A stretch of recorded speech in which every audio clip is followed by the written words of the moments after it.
nos levar. Abençoou nosso amor nos braços de Iemanjá. Deixa a maré nos levar. Deixa a maré nos levar. Abençoou nosso amor.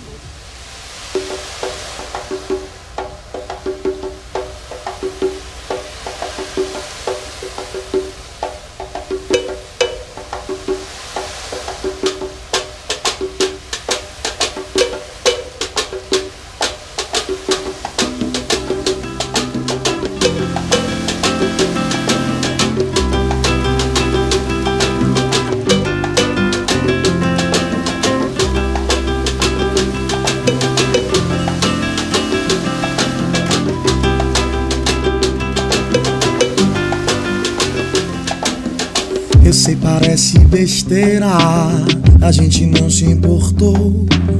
Acho que essa brincadeira agora é amor. Eu sei, parece besteira, a gente não se importou. Acho que essa brincadeira agora é amor. Mas pra que se preocupar? Eles não vão entender, não precisa se explicar. Mas pra que se preocupar? Olhe nos olhos, segure a minha mão. Vamos viajar nessa maré. Olhe nos olhos, segure a minha mão. Deixa a maré nos levar. Abençoa nosso amor nos braços de Iemanjá. Deixa a maré nos levar. Deixa a maré nos levar. Abençoa nosso amor nos braços de Iemanjá. Deixa a maré nos levar. Não sei se é coisa de pele, eu sei é coisa de cor. É que teu beijo me veste com a cor do amor.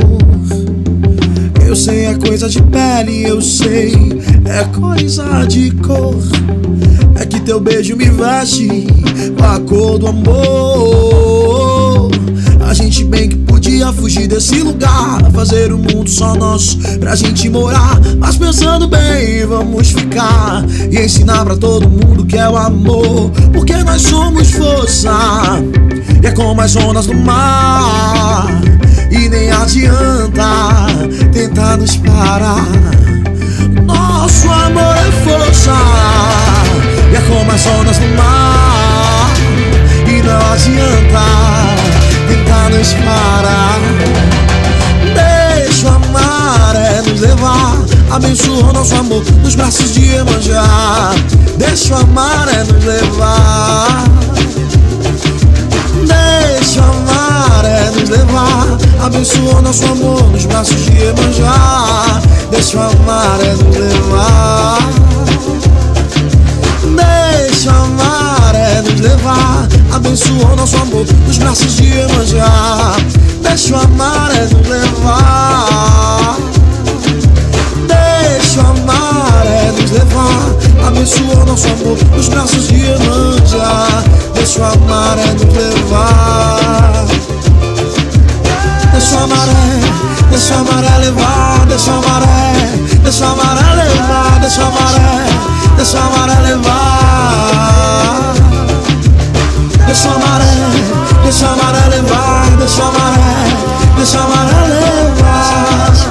Deixa a maré levar. Abençoa nosso amor nos braços de Iemanjá. É isso aí, galera. Pessoal de Belém, do Pará, da Amazônia, do Brasil. Meu nome é Leonardo Vitor. Estamos mais uma vez aqui no estúdio Toca em Belém do Pará.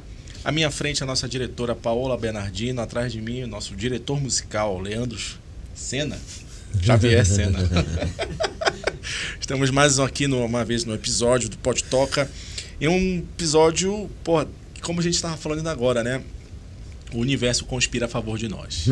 É isso mesmo, né? No 13º episódio, numa data muito especial, está à minha frente aqui um dos artistas que tem uma grande influência na representatividade afro. E acho que sem mais delongas, né? Se apresente, por favor, para o nosso público. Quem é você que está aqui na minha frente, por favor? Salve, salve, galera. É um prazer estar aqui com vocês no Pode Tocar. pode tocar, né? Pode tocar, né? Também, tá livre a interpretação. Já falaram que era potoca também, tá tudo certo. São várias variações. Bem, eu me chamo Jeff Moraes, sou um artista afro-amazônico aqui do coração de Belém do Pará. Trabalho com música há alguns anos, mas trabalho com arte há muitos anos. Sou formado em teatro pela Escola de Teatro e Dança da UFPA. Também sou um artista de rua, já cantei muito nas batucadas. Foi nas batucadas onde tudo começou. Foi na rua que eu consegui entender qual que eram as minhas potencialidades enquanto artista amazônico, que para onde que eu devia ir e para quem eu devia cantar e como cantar. Beleza. Então foi assim que tudo começou. E aí, sou um multiartista. Para sobreviver nesse Brasil louco, a gente tem que fazer muita coisa. Muita, cara. E a gente tá agora nessa realidade aqui virtual, né, pós-pandêmica, né? Que é uma coisa assim que inevitável. Não vai voltar, né? Tipo, a gente não vai ter mais aquela realidade que a gente estava acostumado antes. E então é isso que me fez também criar aqui esse projeto, desenvolver com nossos amigos que estão aqui na frente. E chamar a galera para falar um pouco mais sobre isso, porque a gente passou por um processo pandêmico que praticamente passou por cima dos artistas. Sim. Muitos artistas também ficaram numa situação social, econômica, cultural. Então nada mais glorificante de ter te chamado hoje também para falar um pouco sobre essa questão que envolve o fazer social, as demandas da sociedade, que a gente precisa também revelar isso. E a nossa musicalidade serve de canal para isso. Então, porra, cara, deixa eu começar então a nossa entrevista. E eu queria já te fazer então essa ponte do teu início de carreira entre ser ator e cantor. Eu sei que tu tens hoje toda uma coerência. Porra, perfeito. É assim, uma persona em foco, como diz o programa da cultura. Mas é uma persona, cara, de altíssimo valor. Valor artístico, cultural e também cidadão. Uma pessoa que tem uma consciência enquanto cidadã das demandas sociais. Então eu queria que tu explorasse um pouco mais hoje nessa entrevista. Eu fiz uma pautinha aqui pra gente... Eu tô vendo, tô super organizado. Adorei. Legal, bacana. E essa formação da tua vida artística, as descobertas sobre o teu ofício na arte, cara, isso é algo que pra ti foi algo comum ou não? Os artistas que já vieram aqui falaram pra mim assim, que na verdade existe toda uma questão que envolve o fazer da arte aqui no Pará. A gente está bem localizado aqui nessa questão social, regional, cultural. Sim. E que faz muitos deles, inclusive, terem que explorar outras áreas para dar sustento a essa vida artística. Isso é uma realidade praticamente que até agora, os artistas que vieram aqui me disseram isso. Como é que foi para ti, então, essa tal descoberta para o campo da arte? Foi uma descoberta ou tu já trabalhava com isso antes de chegar nessa estruturação que tu tem agora? Cara, assim, na verdade eu começo a querer ser artista com 5 anos de idade, assim, eu era um moleque.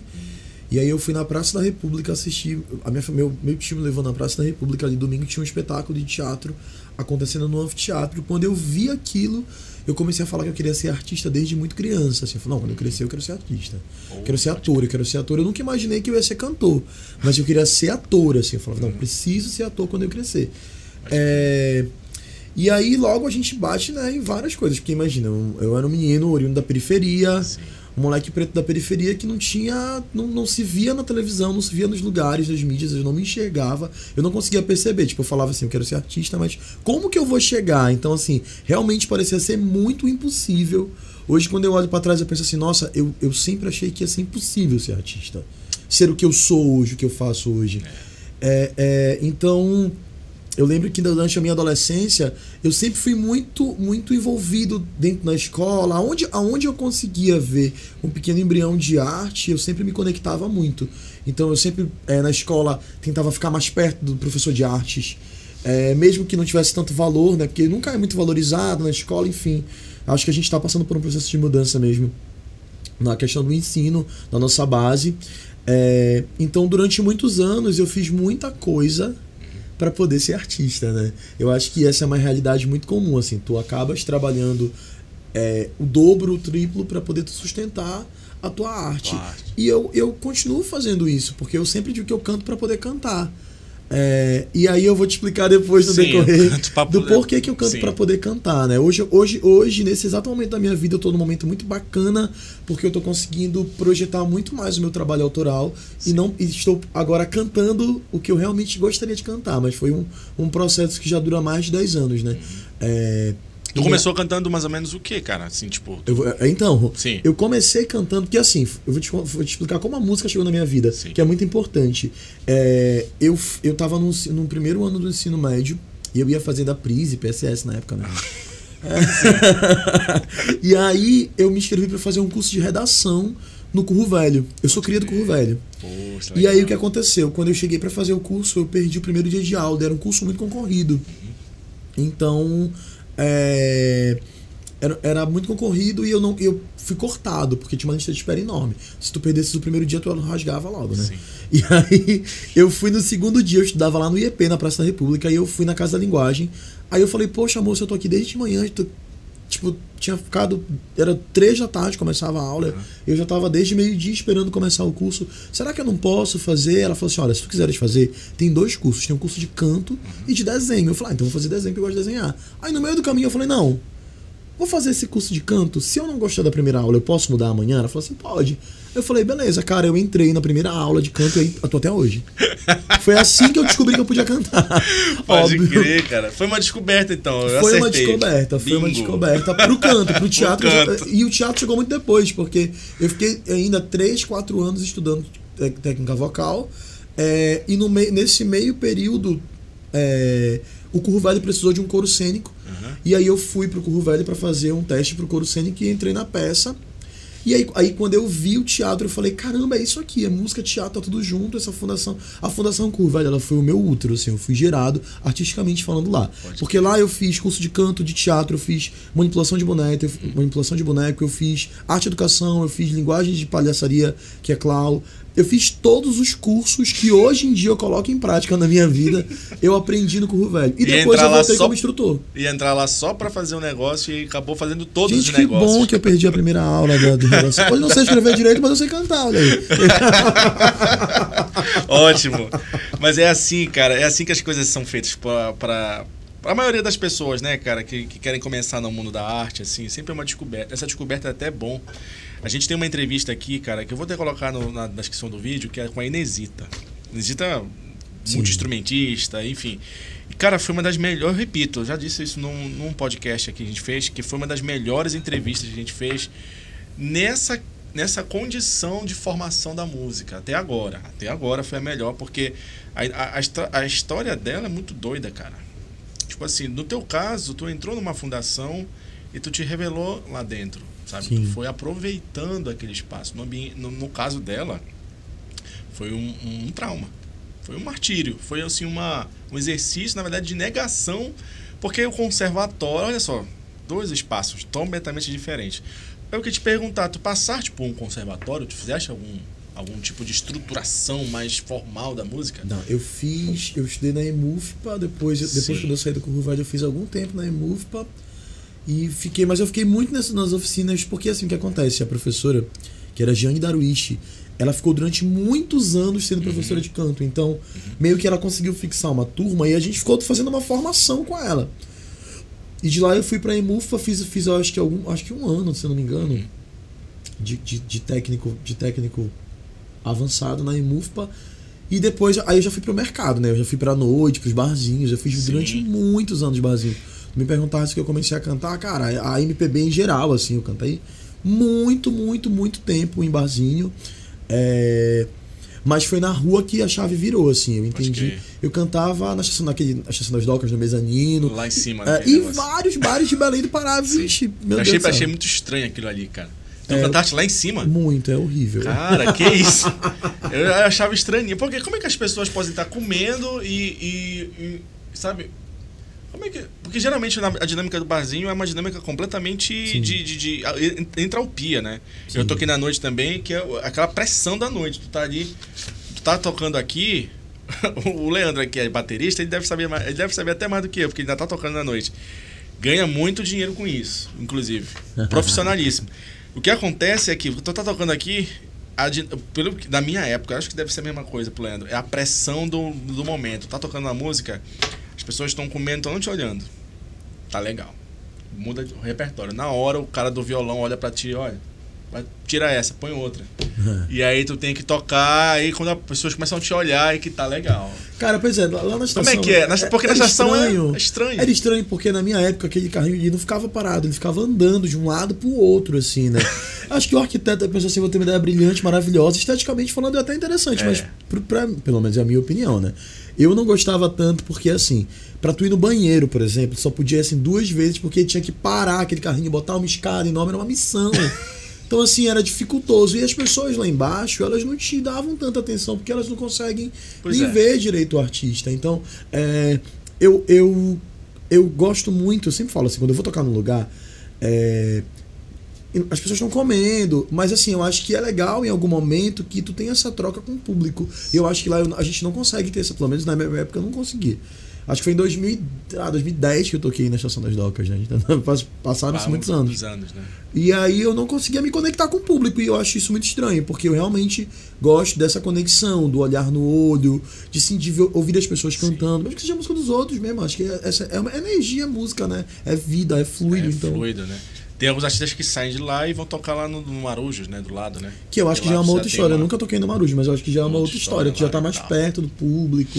Tu passaste quanto tempo nesse período da noite, assim? Olha, eu passei... Assim, na verdade, eu ainda faço noite, né? Não, mas nessa configuração mais... nessa configuração que era menor, assim, voz e violão. Então. Eu acho que... Sei lá, acho que uns 8 anos cantando, assim. Acho que talvez até mais, não sei te explicar. Porque, assim, eu trabalhava num hospital, na parte administrativa, e aí também trabalhava... Aí fazia gig e trabalhava nesse hospital. Fazia gig... Porque a minha vida foi assim. Eu estudava publicidade. Antes de fazer teatro, eu estudava publicidade, entrava na escola de teatro. Fazia publicidade, tocava no barzinho e trabalhava no hospital. E aí eu entendi que essa configuração era uma configuração que não me fazia... Eu morava na casa dos meus avós, eu falei assim... E tava num relacionamento que não era tão legal. É porque tudo se conectou. Eu falei assim, cara, essa configuração não tá muito legal pra minha vida. Eu preciso, assim, dar uma reviravolta pra que as coisas aconteçam de uma outra forma. E aí foi quando eu resolvi largar o meu emprego. Aí eu saí da casa dos meus avós, eu terminei a relação, eu tranquei a faculdade, eu entrei pra fazer teatro. Total. E aí eu fui cantar na rua, nas batucadas, assim. A minha avó falou, tá doido. Como é que uma pessoa faz isso, né? Ela larga o emprego, ela tranca a faculdade, sai de casa, vai morar só, dividir casa com uma amiga. Mas é porque eu entendi, eu falei assim, cara, eu preciso ser dono da minha vida. E para que eu sou taurino, então é difícil para mim fazer uma mudança. Casa. Exatamente. Eu falei assim, mas eu também sou focado. E eu falei assim, eu preciso tomar esse rumo para ser a pessoa que eu quero ser, assim. Eu não me arrependo nem um pouco. Porque foi incrível, eu saí da publicidade, eu falei, não me vejo trabalhando numa agência. Peraí, vamos organizar. Tu trabalhava num hospital. Trabalhava num hospital. Tu fazia publicidade. Publicidade e propaganda. Bom, aí foi quando o Laércio foi meu professor. Sim, Laércio. Manda um abraço pra ele na câmera aí. Um abraço pro Laércio, um excelente professor. Valeu, isso aí, emprestou a câmera, tá até hoje. Ele vai me cobrar essa câmera um dia desse. Qualquer dia desse. E sim, bora voltar. Tu tava nessa condição, tu tava num relacionamento... Que não tava legal. Não tava legal. E tu precisava sair da casa dos teus avós. Porque meus avós não deixavam eu ser artista, né? Então, de fato, cara, tu tinha que ter um rumo na tua vida. E eu dei um rumo, foi louco, foi muito louco. E porque eu lembro que a minha avó, ela ficou muito chateada. Ela falou assim mesmo, cara, como é que tu vai ser artista? Porque a minha avó não conhece ali dentro do núcleo dela alguém que fez arte que tá tudo bem, entendeu? Então pra ela falou assim, a arte é aquela velha clichê, coisa de vagabundo, coisa de maconheiro, coisa não sei do que, enfim. A vovó, coitadinha, ela não tinha a visão que eu tinha até então ali. Falei, vó, calma que vai dar tudo certo, a senhora vai ver. As avós sempre querem coisas melhores pros seus netos. Exatamente. O que ela percebe, que ela entende que é melhor, né? E aí foi muito louco, assim, também, porque... Quando eu faço essa reviravolta na minha vida, é óbvio que eu entendia que assim, eu não romantizo não, cara. Foi muita batalha. Quando eu larguei o meu trabalho, de carteira assinada e tal, enfim, que era trabalhava na administração de hospital. E aí eu falei, tô sem grana, o que eu vou fazer? Eu quero ser artista. Mas ser artista tá no palco, tá no glamour. Eu falei, beleza, então vamos lá, vou ser artista, cara. Eu fiz muito ônibus, eu subia num ônibus com violão, tocava com um amigo, vestido de palhaço, fazendo esquete de teatro, rodando chapéu. Mas eu fiz muito isso pra pagar o aluguel no final do mês. Eu ia de bar em bar, falando assim, eu sou cantor, eu posso cantar meia hora antes da atração principal, se tu gostar, a gente vê um dia. Cara, eu fiz muito. Fui de porta em porta, de bar em bar, pedindo pra tocar. E aí em algum lugar eu consegui, em outros lugares eu não consegui, foram muitos não, foi muito difícil fazer isso. Eu lembro que eu fazia muito um circuito de praças com espetáculo de teatro, que era Praça da República, Praça da Bíblia e Praça Batista Campos. E rodava chapéu, assim, ou então eu entrava no ônibus. Mas fiz pra caramba. E conseguia pagar meu aluguel, conseguia fazer o corre. Eu falava assim, cara, eu preciso chegar aqui, assim, mas pra chegar aqui, eu realmente tenho um degrau que eu preciso subir. Então eu preciso agora viver isso aqui, entender que tá difícil pra caramba, tá ruim, a grana tá apertada, mas vai melhorar. Eu acredito no meu potencial e eu sei que vai dar certo. E aí eu fui subindo degrau por degrau, assim, degrau por degrau. Nunca peguei carona em foguete de ninguém, assim, cara. Eu sempre fui muito pé no chão, assim, cada passo que eu dei pra minha carreira, até o disco, até chegar nesse primeiro. Tanto que se passaram 10 anos pra lançar o primeiro disco, saca? É um tempo muito grande pra tu lançar um primeiro álbum. É mesmo, pra te lançar como artista, né? Nossa, imagina só, eu cantei música pra caramba dos outros até cantar a minha. Por isso que eu canto pra poder cantar. Entendi. Agora saquei. Pô. Exatamente. E eu acho assim que foi um processo de muita aprendizagem. Eu sempre acho que quando eu começo a contar as histórias de trajetória, né, de vida, de carreira, fica parecendo que é romântico. Não gostaria de ter passado por metade do que eu passei. Não acho que outros artistas que estão começando agora precisam passar, inclusive. Eu acho que a gente precisa mesmo se conectar e criar redes, criar pontes e ser ponte para outros artistas, sabe? Pode crer. É o que eu mais faço hoje, inclusive. Eu gosto muito de ser ponte, de conectar artistas com lugares que eu já passei, que eu sei que hoje eu tenho uma liberdade maior e eu posso colocá-lo numa situação mais confortável, sabe? Eu acho que é muito doido. E assim, só para concluir esse rolê dessa loucura que foi, Sim. Quando eu fui cantar na rua, eu cheguei numa batucada na Praça da República, que eram os batuques que aconteciam, que foram momentos icônicos, eu acho, que da nossa cidade, porque os artistas foram pra rua tocar samba, tocar as músicas afro-brasileiras, então eu me conecto. Posso te pedir pra mandar um abraço pra alguém? Posso, pode. Tony Leão Costa, que eram os organizadores. Ixi, então tem que mandar pro Tony pra toda a canalha. Não só pra ele, um abraço pro Tony e pra toda a galera da canalha. Eu, Tony, falei. Porque eu acho que a batucada foi um divisor de águas na minha vida, né? Porque eu, tipo assim, eu fiz essa grande revolução, larguei tudo e fui ser artista. Só que aí eu me vejo nas batucadas, nas ruas. E eu lembro que tem uma história muito engraçada com o Tony, que o Tony não me conhecia. E o Tony, ele tinha que ser... Ele fazia o papel do cara que organizava. Sim. E o cara que organiza tem que ser o quê? Chato. Então, Exatamente. logo, ele precisava ser o cara mais chato. Tipo assim, ele tinha que controlar os bêbados que queriam tocar em qualquer momento. Então, ele tinha que brigar. Era um negócio muito doido, cara. E assim, ele fazia esse papel com primazia, assim, ele conseguia fazer. Ele tinha classe, né? Classe pra fazer. Cara, eu adoro o Tony. E aí, o que aconteceu? Eu lembro que eu cheguei pro Tony e pedi pra cantar. Sim. E aí ele falou assim mesmo, ele me olhou assim, aí ele pegou, não me deixou cantar de cara não. Aí ele falou assim, não, tá, tudo bem, então vou colocar aqui na grade dos cantores. Aí eu comecei, aí eu falei assim, mas eu vou cantar. Eu comecei a insistir, assim. Eu lembro quando eu consegui, que eu peguei o microfone, que eu fui cantar, cara, teve uma confusão assim. 2 quarteirões, do nada teve um tiro surgiu do nada, todo mundo saiu correndo. Eu falei, pô, mas na minha hora, cara. Na minha hora rolou uma... Sabe o que eu acho? Isso era a praga de vó. Era pra te não fazer. Mas aí a batucada não. A galera assim, a galera ficou com medo, voltou. E aí eu cantei. E aí foi muito louco, cara, porque quando eu abri a boca pra cantar na batucada, eu nunca mais parei. O Tony foi o primeiro cara que falou assim mesmo, não, Jeff, a partir de agora você é cantor oficial da batucada. Porra, chegou legal. Aqui, tem que cantar. E daí eu me conectei com muita gente. Aí foi cantando na rua que eu entendi outras potencialidades. Muita gente na batucada da canalha, do bloco da canalha, né, que fazia na Praça da República ali, se descobriu ali, cara. Foi uma geração mesmo. É uma galera que já tocava na UFPA, às vezes que se juntava pra ir pra lá. Porque eu lembro que eu tava fazendo universidade nessa época e eram os comentários que rolavam, assim. Tu vai pra onde hoje? Qual o rolê? Sexta-feira à noite. Porra. Batucada. Batucada. A galera chegava lá com os seus... E a galera da música, do curso de música, né? A galera chegava com bandolim, chegava Sim, já com... Cartolinha, Tomás. Isso, Tomás. Tomil Paixão. Tomil. Ana Paula Castro, nossa saudosa Ana Paula Castro. Ana Paula, sim. Que eu conheci a Ana na batucada. Eu lembro que eu cheguei e eu vi aquele furacão de voz. Eu fiquei, meu Deus, quem é essa mulher? Douglas Dias. O Douglas gravou meu disco inteiro. A gente se conhece na batucada. E assim, é muito louco, porque eu morava na Pedreira. Uhum. Com a minha avó, né? Nós morávamos na Pedreira. Ah, então pronto, é Pedreira, do samba e do amor. Isso. E aí eu encontrei o Douglas, eu tava indo pra Praça da República, sentei ali no último banco do Pedreira Nazaré, e o Douglas entrou e sentou do meu lado. E a gente se olhou e se reconheceu. Ele falou assim, você tá indo pra batucada? Tô. Eu falei assim, eu falei pra ele, toca percussão, né? Eu falei, cara, eu sei quando tu tá tocando de longe.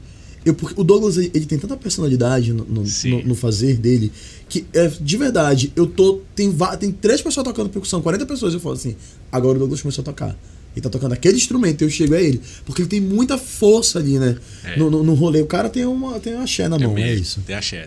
Douglas, um abraço também, um abraço, cara. Douglas. A gente tá falando, são assim, é interessante tu tá dizendo uma coisa que remete a relações de amizade, de reconhecimento de pessoas que estão próximas de mim também. Muito Douglas é meu colega Douglas é meu colega de universidade, sentava do meu lado na turma. Ele diz, não sei se ele já te comentou isso, mas ele vai chegar aqui, vai vir aqui, vai ter um especial que eu vou chamar ele por causa do projeto que ele tem de pandeiro, né? Sim. E ele sempre fala assim pra galera assim, Léo, tu foste o culpado pra me ter colocado na música. Poxa, ele diz que eu sou o culpado por ter colocado ele na música. Foda. Porque eu desguiei ele das Ciências Sociais na UFPA. Eu sou formado em Ciências Sociais e ele se formou agora, esse ano. Eu sou da turma de 2005. Ele quase vira cachorro. Quase vira cachorro. E a gente criou um projeto lá na universidade, na época, e ele tinha essa vontade, mas ele era muito tímido. Eu falei, não, vem, cola. Já era de banda, já era do rock, já tava... E eu fui conversando com ele, bora fazer e tal. O menino explodiu. Porra. Tocou fora do país, tocou com Manari, toca... Muito talentoso. Enfim, criando toda essa rede que agora pertence à carreira dele, cara. Sim. Saca? E eu até fico assim meio envergonhado, porque... eu não sei se eu fico lisonjeado ou se eu me sinto culpado por isso, porque a gente não sabe ainda onde vai chegar com isso, tudo que a gente está fazendo. Mas é uma neura minha, enfim... Eu queria falar, então, de pontes nesse processo, né, de relacionamento que a gente vai construindo a partir do nosso contato com a noite. E eu queria falar desses projetos musicais. Então, tu és tu surge ali na rua, praticamente, né? Tu tens a batucada como a tua gênese musical. Sim. Mas e aí, os projetos que vêm a seguir logo após isso? Tu é descoberto pelos caras ou tu procura montar um grupo teu a partir disso? Legal. Quando eu saí da Casa da Linguagem, do curso de canto, para fazer o coro cênico no Curro Velho, a banda que fazia a questão musical foi minha primeira banda, que era o Filhos do Luar. Filhos do Luar. O Filhos do Luar, cara, foi muito louco porque a gente se conheceu entrei para cantar no coro cênico. Era eu, o Starlone, que nem mora mais aqui em Belém, e mais 3 cantoras, a Cíntia e a Yasmin, e não lembro mais o nome da outra menina, gente, pelo amor de Deus. Enfim... E aí viramos uma banda que era o Filhos do Luar, e a gente virou a banda do Curro Velho. Assim, a gente fazia todos os musicais, nós éramos chamados para fazer a parte musical. O Filhos do Luar, ele terminou depois de uns anos, mas ele deixou muitos frutos. O Casa de Folha saiu do Filhos do Luar, que é do André Butter. Pode crer. O André foi o primeiro cara que eu toquei violão junto com ele, porque a gente tocou no Filhos do Luar. Ele fazia parte. O Lauvite Penoso saiu do Filhos do Luar. Já veio aqui no canal. O Lauvite saiu do Filhos do Luar. E, cara, vários projetos nasceram a partir do Filhos do Luar. E a gente foi vários desdobramentos. Quando eu encontro o Douglas nesse final do ônibus do Pedreira Nazaré, indo pra Praça da República, eu falei pra ele que eu tinha muita vontade de fazer um trabalho com ele. Sim. E ele falou assim, Jeff, eu acho incrível, a gente podia fazer um trabalho junto. Eu falei, vamos fazer uma banda? Vamos. Aí eu falei, beleza, então já tem a percussão. Eu falei, cara, vamos lá fazer essa banda. Morando no mesmo bairro, indo pro mesmo batucada. Exatamente. E aí, cara, o que aconteceu? Eu tenho uma grande amiga que também faz minha assessoria de comunicação, que é a Roberta Brandão. Um beijo, Roberta. Poxa, legal, Roberta. Que é minha comadre, que é a mãe do meu afilhado, Gaitão. Um beijo pro Gaitão também. E a Roberta sempre foi a pessoa que esteve ao meu lado. Foi a pessoa que eu saio da casa da minha avó e vou morar na casa dela. A gente divide aluguel junto ali. E a Roberta sempre falou assim, não, Jeff, a gente precisa colocar a tua carreira pra frente. Vamos lá, vamos lá, vamos lá, vamos lá. Desde o zero, assim. Ela sempre botou muita fé no meu trabalho. Então ela sempre foi um grande porto seguro pra mim. E a Roberta falou assim, Jeff, tu precisa ter uma banda, cara, precisa encontrar os caras, vamos lá e não sei o quê. E aí um dia, ainda falando sobre batucada, o Wilson Vicente, que foi o cara que fez a capa do meu disco, me convida pra cantar num evento chamado Pirarucu, lá no Ver o Peso, lá no Box 53. E aí o Wilson me chama pra cantar no Ver o Peso e fala assim, olha, a gente tem aqui uns caras que vão ter os meus amigos de infância que são músicos e vão acompanhar alguns cantores. Tu topa, Jeff? Eu falei, calma, bora pra cima, vamos lá. E aí eu conheço o Wendel Rayol, que eu e o Wendel, a gente tem uma relação de amor, assim, eu falo que ele é o meu boy da viola. Eu falo pro meu namorado, eu falo assim, olha, tu é meu namorado, mas o meu boy da viola é esse rapaz aqui, a gente tem um caso há muitos anos. E assim, eu realmente sou completamente apaixonado pelo Wendel, porque ele é um músico incrível, mas ele é uma pessoa sensacional, assim.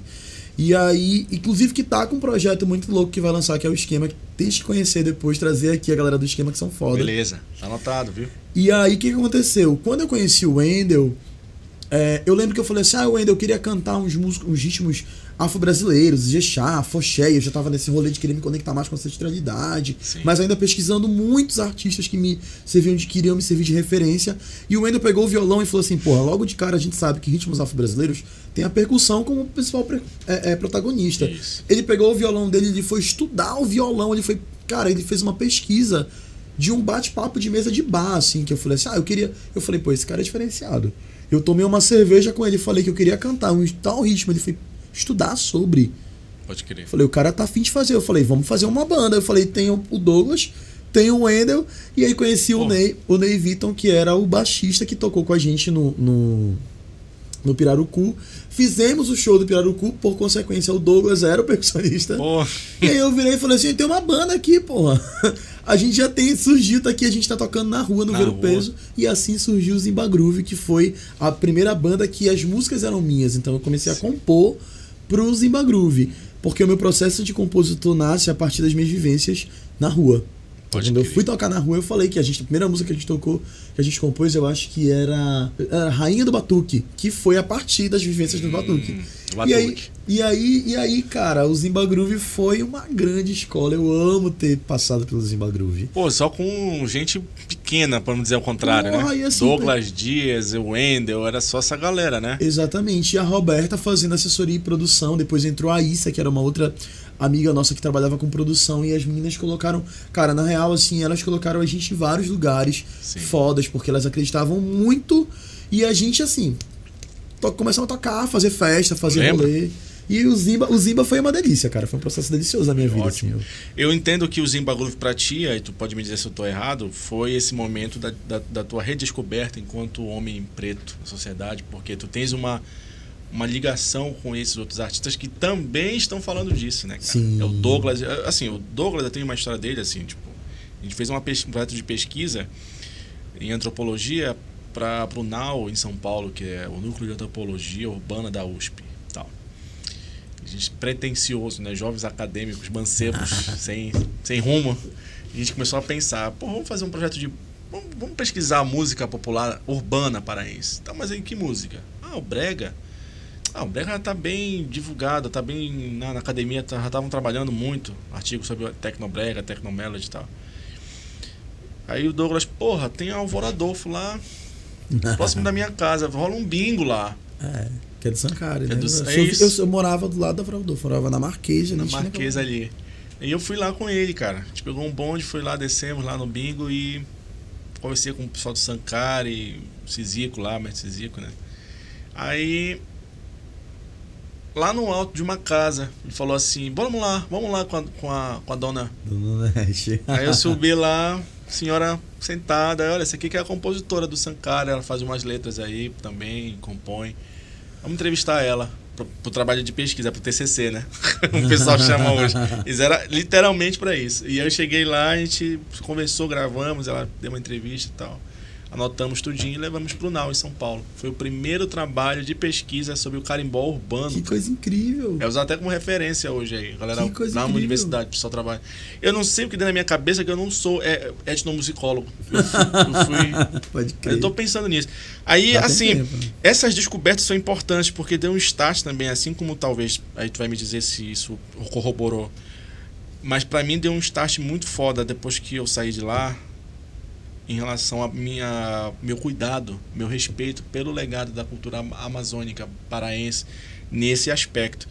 E olha, foi tudo baseado nessa amizade, nesses relacionamentos musicais que a gente tem de conversar, trocar disco, trocar música, compor junto às vezes. Porque eu e o Douglas também tínhamos composições juntas, algumas ele já está desenvolvendo, já desenvolveu talvez aí com os trabalhos. E aí eu queria falar dessa tua afrolatinidade. Eu acho que isso com o Zimba Groove foi muito bem mais estruturado, né? Mas onde é que começa isso, cara? Cara, na verdade, assim, esse reconhecimento como um homem preto, eu já tinha, já entendia, até porque, né, não tem como... A gente é preto, né? Então, tipo, vive uma sociedade... Enfim. Exatamente, mas existe esse processo de tornar-se negro, né? De você entender sobre a sua negritude. Eu acho que isso é algo que toda pessoa preta em algum momento vai passar na sua vida, né? Mas assim, quando eu conheço os meninos, eu já entendo tudo que... Eu já entendo que sou um homem preto, mas eu não tinha entendido as potencialidades de ser um homem preto nascido na Amazônia. Então foi quando eu tenho essa virada, eu tenho essa virada de chave, quando eu percebo, eu falo assim, galera, não, peraí, nós somos pessoas pretas nascidas nesse contexto amazônico aqui, é um outro rolê. Não é a gente... O que nos unifica enquanto negros no Brasil, porque a gente pensa na negritude, pensa na Bahia, pensa no Rio de Janeiro, pensa em outros lugares, mas não consegue enxergar a Amazônia como um lugar de gente preta. Eu falei, a gente precisa tornar isso... A arte precisa falar sobre isso. Vamos tornar isso música. E aí no Zimba Groove, sim, eu tenho a virada de chave, porque eu falo assim, eu preciso cantar sobre isso. Eu preciso cantar sobre a gente. A gente precisa se olhar. E eu acho que foi um momento muito louco da minha vida, porque foi quando me deu o norte. Pode crer, cara. Foi que eu falei assim, não, peraí, o que eu canto? Eu canto música brasileira. Não, eu não canto, eu canto música amazônica, que também é brasileira. Eu canto música afro-amazônica, sabe? Eu tô em África, mas eu também tô na Amazônia, eu tô em Belém do Pará. Como que é a minha relação? Qual que é a ancestralidade que eu vejo, né? Quando eu tive uma experiência de trabalhar num quilombo, eu percebi que no quilombo a gente tem muito mais dos povos originários do que os povos africanos. Foste pro quilombo? Conta essa história aí, como é que foi? Vou já contar, né? Porque a minha formação em teatro, depois que eu me formo na UFPA, eu vou fazer um trabalho. Eu fiquei durante um mês trabalhando com uma comunidade quilombola lá no Bairro Alto, no Marajó. Que inclusive o Marajó é o lugar onde mais a gente tem quilombos ativos do Brasil, né? A gente tem mais de 23 quilombos ativos dentro do Marajó. Então, ou seja, sobre a importância da gente falar de negritude na Amazônia. O Marajó é o lugar que tem mais quilombos, mais do que a Bahia, mais do que o Rio de Janeiro, mais do que todos os outros lugares do Brasil. Cara, é sério isso? Que a gente tem a maioria dos quilombos ativos. No Marajó tem mais quilombo que na Bahia? Ativos, sim. Ativos? Sim. Do Brasil, o polo de maiores quilombos ativos é na região do Marajó. Pode crer. E o que acontece? A gente não sabe disso, né? E aí a gente acaba perdendo as referências quando se fala de negritude. Eu sempre fui comparado com baiano. Assim, tu é baiano? A minha amazonidade sempre foi retirada por conta do meu estereótipo, do meu fenótipo. E eu falava assim, eu acho um absurdo. Por que eu não posso separar isso? Porque eu sou preto? Como assim? E aí eu falei assim, não, isso aqui precisa virar música, porque a música vai chegar primeiro, a música vai atravessar as pessoas de uma outra forma, e a gente vai começar a bater o pé no chão e falar assim, não, meu irmão, aqui ó, tem preto aqui nesse lugar e a gente precisa se reconhecer. Pô, então eu peço desculpas. Desculpa antes de tu continuar, porque eu falei afrolatinidade. Isso é muito genérico. A gente tem que especificar. Crer. Então, tu especificou falando afro-amazônida. Tipo, sim. É isso mesmo, cara. Fala um pouco mais, então, desse papo aí. Eu acho importante a gente trazer... a gente falar sobre esse termo, porque a gente vai trazer pra cá, pra nossa região mesmo, saca? Porque, por exemplo, quando eu falo sobre isso, eu não comecei nada, não. Muito pelo contrário. Se não fosse a Zélia Amador, se não fosse a Nilma Bente, se não fosse o trabalho que o Sedempa faz há mais de 35 anos, se não fosse a Nazaré Pereira, que levou a nossa música para o outro lado do mundo, sendo uma mulher preta. Uma vez eu fui para uma entrevista da Nazaré Pereira, que ela contava a história de vida dela. E ela falou que uma vez ela chegou num processo que ela foi chamada para fazer um espetáculo de musical, que era o Hair, e ela não passou no personagem porque ela não era negra o suficiente para fazer o tal personagem em São Paulo. No Rio de Janeiro, ela já não era branca o suficiente para fazer o que ela precisava fazer, porque ela também é atriz. E, ou seja, ela ficou nesse não lugar. E a Nazaré Pereira é uma mulher negra. Só que ela é uma mulher negra da Amazônia. Então, assim... Como é que funciona isso? O fenótipo dela vai ser outro. E a África é um continente gigantesco. Imagina só que a gente foi uma mistura de muita coisa aqui com os povos originários. Então, a gente acabou ficando em muitos momentos em um não lugar, entendeu? Então, por isso que eu acho importante a gente trazer e falar sobre isso. Falar sobre quem são essas pessoas pretas que vivem na Amazônia. Existe um papo de morenismo que eu já ouvi falar. E aí a gente cai no romantismo. Porque é um processo de embranquecimento da população, né? Quando surge a miscigenação na tentativa de nos embranquecer, começa a se romantizar. Não, mas eu não sou negro. Eu sou moreno claro, moreno cor-de-jama, moreno não sei o quê. Tipo assim, quanto mais longe da palavra preta tu ficar, da palavra negra tu ficar, é melhor. Mais tranquilo. E é um processo que é um processo racista, né? É um processo de tentar invisibilizar toda uma população, né? Então, tanto que durante muito tempo eu fui chamado de moreno, né? Eu até escrevi sobre isso, eu falo sobre isso em um poema, que eu falo assim, que desde moleque eu ouvi que ser preto era ruim. Deixa eu lembrar. Desde moleque eu ouvi que ser preto era ruim, por isso a sociedade tentou me embranquecer. Mas ser chamado de moreno nunca me isentou de nenhum racismo, nem de toda dor. Enfim, depois eu vou lembrar de tudo, porque faz tempo que eu não recito ele. Mas assim, eu falo nessa letra sobre esse processo de... tu tens a tua negritude retirada, e aí você fica nesse não lugar, né? Porque não, tu é moreno, tu não é preto. Mas tu continua tendo racismo atravessando o teu corpo todos os dias, de todas as formas, diretas e indiretas, veladas ou não veladas. Isso mesmo. Mas tu não vais ocupar um espaço onde a branquitude ocupa, e tu não vais te considerar negro, então tu não consegue te conectar, tu não consegue te fortalecer enquanto quilombo mesmo, tu não consegue te aquilombar com os teus, porque tu não te vê pertencente àquele lugar. E tu fica aqui nesse não lugar, tu tens a tua identidade retirada. E a gente pode até reproduzir o racismo com isso, mesmo sendo preto, sendo racista. É muito louco no Brasil isso, por causa desse colorismo todo que rola, né, cara? Exatamente. A gente acaba reproduzindo muito, né? Nós não somos racistas, mas a gente acaba reproduzindo comportamentos. E é por isso que eu entendi, depois de todas essas vivências, a importância de fazer música preta na Amazônia. A importância de me autoafirmar e falar assim, não, eu sou afro-amazônico. Quando eu saio de Belém, quando me perguntam assim, que ritmos tu toca? Eu falo assim, eu toco o ritmo afro-amazônico e faço uma cara blasé que é pra pessoa ir pesquisar, entendeu? O que é isso? Como assim? Eu falei, você tem que ir lá olhar o que é. Porque o Brasil não conhece a Amazônia, sabe? Eu acho que é um processo decolonial, inclusive, que é o que a gente vem discutindo muito, sabe? Eu acho muito bacana a gente perceber a fala do Super Choque, do Choque, como tu pontuaste. Foi foda isso. Dentre outros artistas, que é assim, meu irmão, por que se eu tivesse nascido no sudeste do país, o que eu faço aqui na Amazônia? Pô, eu apresento um programa que fala de música amazônica, que é afiliado de uma grande empresa que é a Globo. Eu faço música na Amazônia, eu toco pra um monte de gente. E por que eu não sou nacional? Por que eu sou local, regional, micro? Isso. E se eu fizesse tudo isso e tivesse nascido no Sudeste, eu ia continuar sendo regional, exótico? Amazônia é legal. Então é muito louco esse raciocínio, sabe? Eu acho que a gente precisa realmente questionar esse sistema. Porra, pode crer, cara. Vamos tocar uma música? Pra encerrar esse primeiro bloco? Bora? Vamos lá? Ai, tá gelado mesmo. Gelou. Deixa eu aproveitar e pegar um pouco desse café. Pode, vamos lá. Eu ia te oferecer antes, mas assim, eu sei que ia ficar gelado. A gente ia bater um papo depois que tu ia tomar. Ele ia ficar bem frio. Mas tá aqui, ó. Cara, esse café é do meu gosto. Espero que você goste. Tá doce já? Tá doce. Mas ele é um café, como eu te falei, amargo como a vida. Não, como a vida é. Gostei. Vamos fazer? Qual é a Vamos, eu vou tocar uma música que se chama Lá Pra Beira. Pode crer. Porque é uma música que eu falo, inclusive, sobre essa minha relação com o Ver-o-Peso, com as batucadas e com a minha questão ancestral de conexão com o Veropa.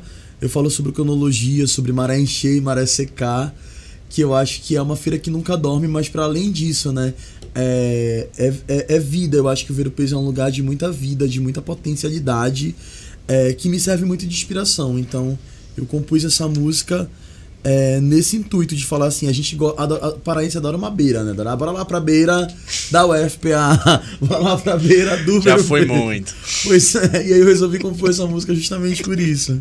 Então, em homenagem a todos aqueles que estão agora, nesse momento, em uma beira, vamos tocar, vamos lá. Lá pra beira. Lá pra beira.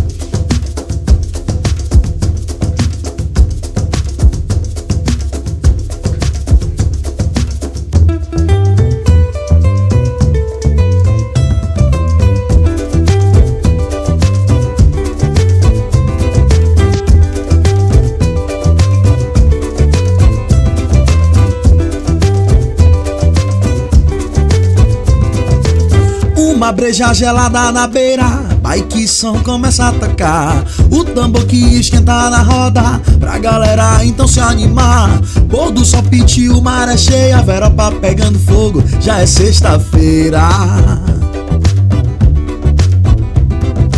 Hoje eu vou tomar banho de arrudaroeira e alecrim.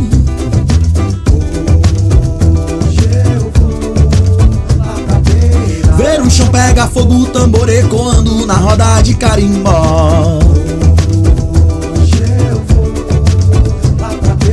Vê maré encher, vê maré vazar, urubu e garça namorar. Vê maré encher, vê maré vazar, urubu e garça namorar.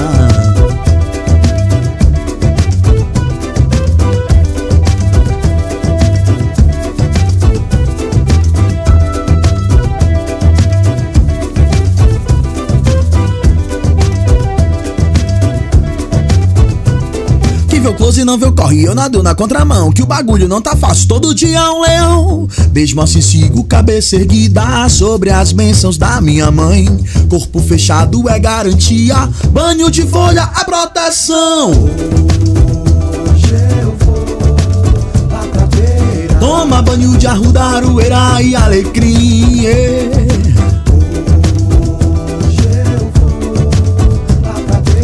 ver o chão pega fogo, o tambor ecoando na roda de carimbó. Vê maré encher, vê maré vazar, urubu e garça namorar. Vê maré encher, vê maré vazar, urubu e garça namorar. Vê maré encher, vê maré vazar, urubu e garça namorar. Vê maré encher, vê maré vazar, urubu e garça namorar. Vê maré encher, vê maré vazar, urubu e garça namorar. Vê maré encher, vê maré vazar, urubu e garça namorar.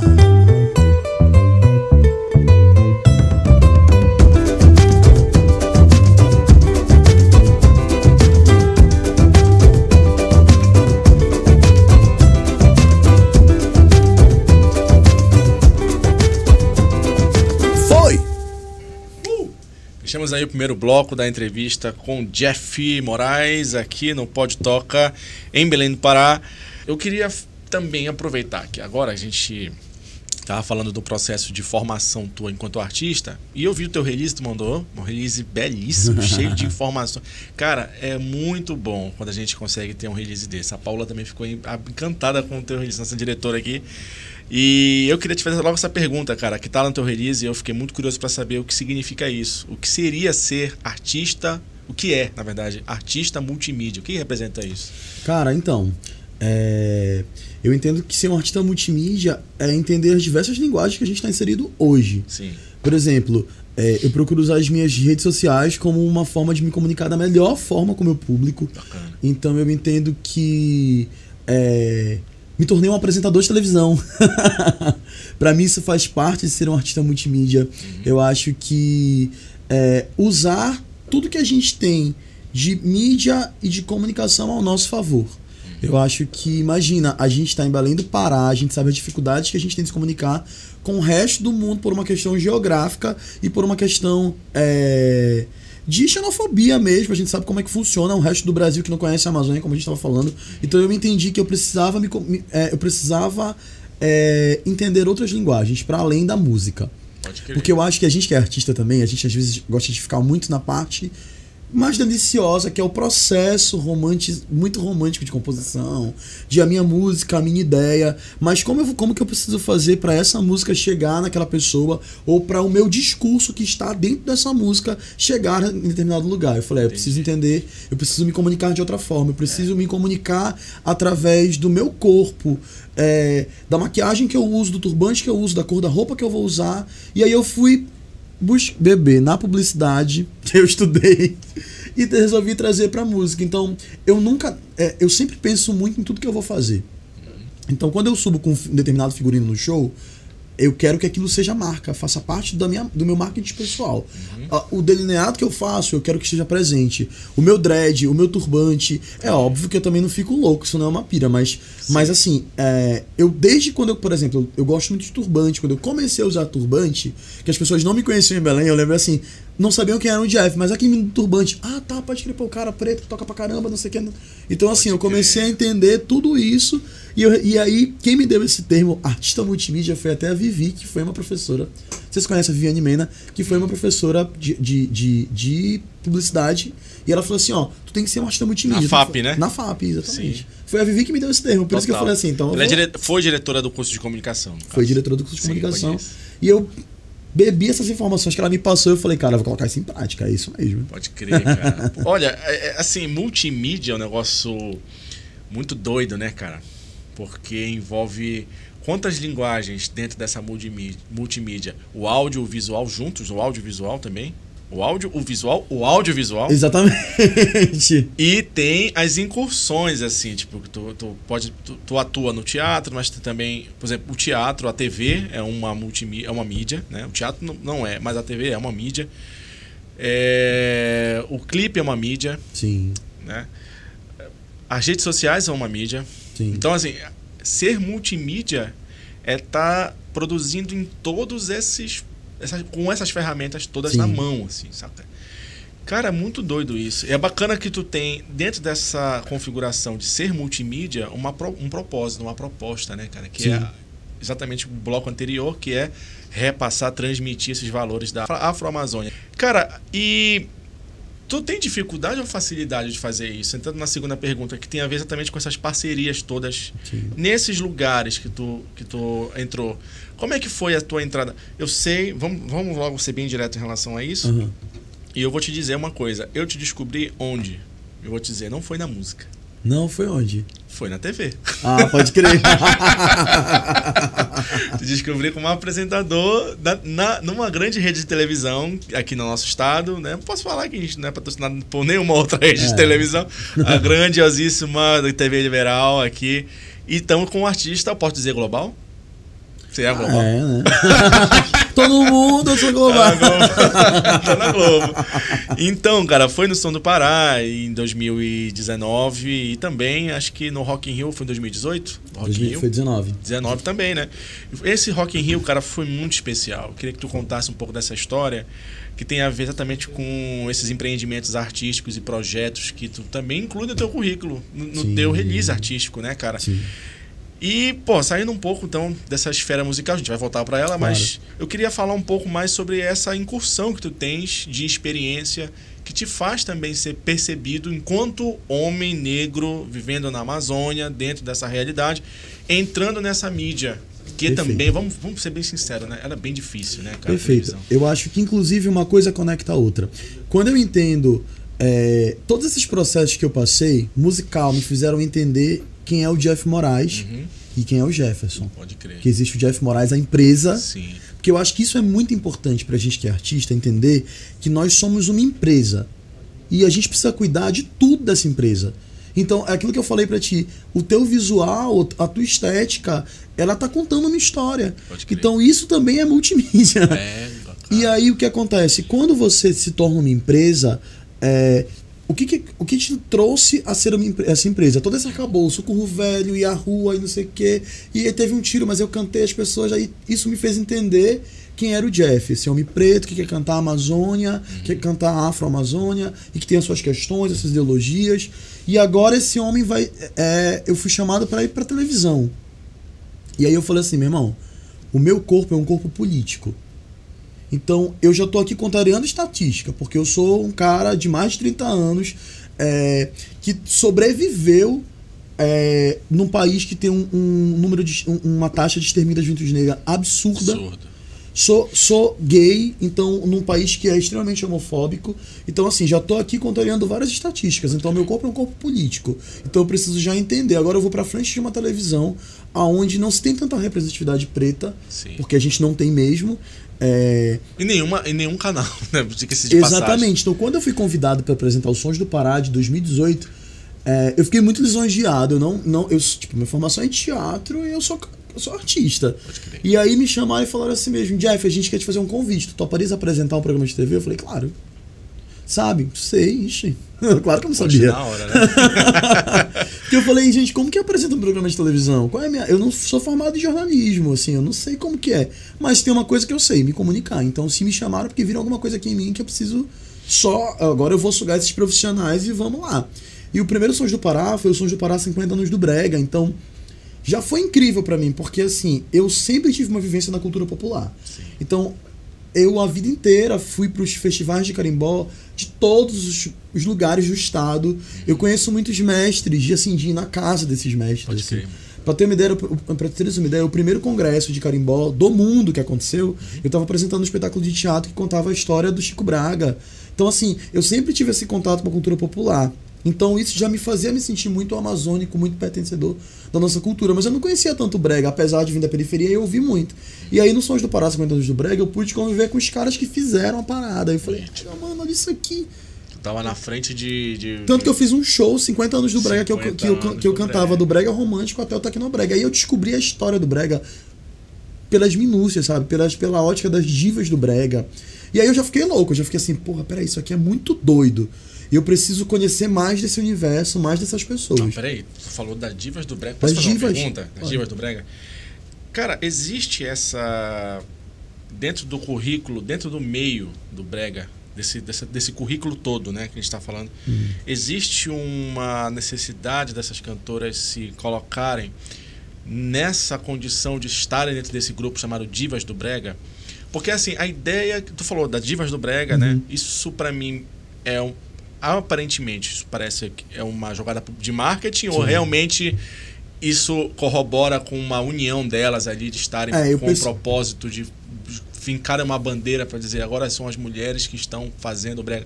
O sertanejo tem muito também desse diálogo. Teve agora, infelizmente, né, o falecimento da Marília Mendonça criou desenvolveu essa discussão. Né? Essa discussão, né? Tipo, é um movimento mesmo? Cara, eu acho assim que as divas do Brega são... Eu acho que também tem essa questão de mulheres no front, mas eu também acho que é muito...